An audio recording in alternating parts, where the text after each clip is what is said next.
One of my favourites is a good old brisket. This is one of the most delightful dishes you can cook, and it just is an Australian icon. So in here we've got all sorts of stuff: some cabbage, potato, sweet potato, carrot, zucchini, celery. Really gives an enhanced boost to the flavour, and a bit of capsicum, and we're going to spice it up with some bay leaf, some black pepper, cloves, Worcestershire sauce, apple cider vinegar, cumin seed, and diced tomatoes. Now we put these in various degrees, but you don't go overboard with the cloves. Black peppers, maybe 10, 15, 5 bay leaf.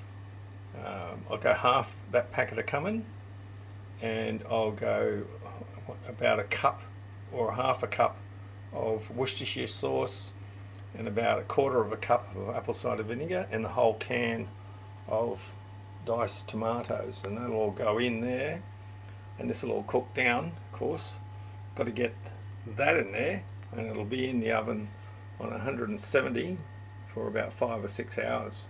So yep, here we go. We've just added our cumin seed.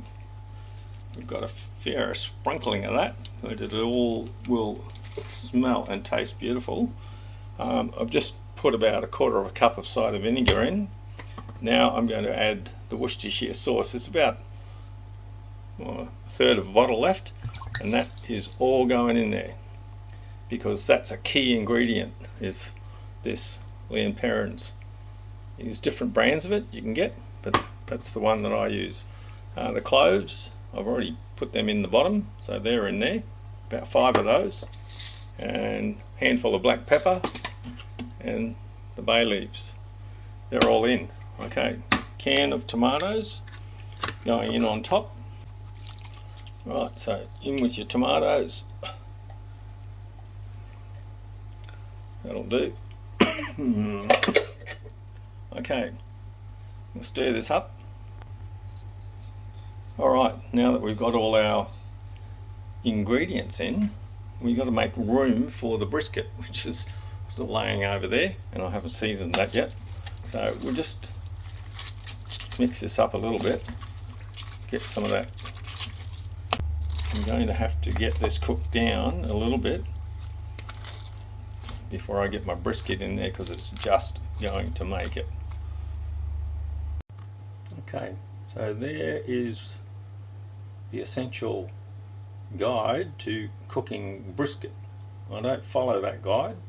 I actually do my own recipe, which is my dad's recipe, and I just add all of those ingredients that I've listed, and off it goes, and it usually comes out pretty damn good. So you can follow that if you like, but I just do my own thing. So all of our spices and herbs are in there.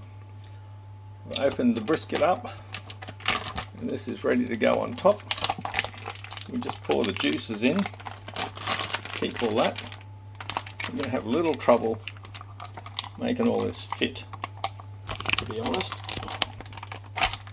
but anyway, I'm doing my best to make it happen. So get our brisket out of the bag. It's not wanting to come out. Get it out of the bag, sitting on top, and I'm going to have to massage this as time goes on, because as you can see, it is overflowing, and I'm just going to make it.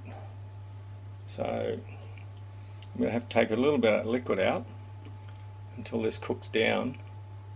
So we'll just work on this now, because I've over catered with my vegetables. It takes 2 hands. So I've taken some of the fluid out of there, and I'll top this up in a second before I put the lid on, but that'll cook down within an hour and won't be touching the lid. So we're ready to go in the oven. Okay, in she goes into the oven.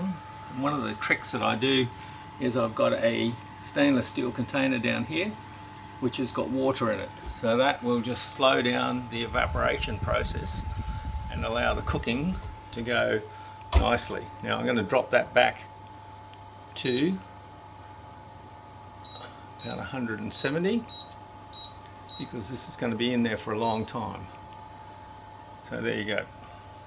We'll open this up as we need the lid off. Okay, that's been in there for an hour and a half and that's looking pretty good. Fluids haven't gone down much, but we won't worry about that. We'll just leave it and we'll just pop the lid back on, pop him back in. Right. This has been in the oven since 1 o'clock. It's now 5 o'clock. Let's have a look. Oh, that is looking good. That is just how it's meant to look.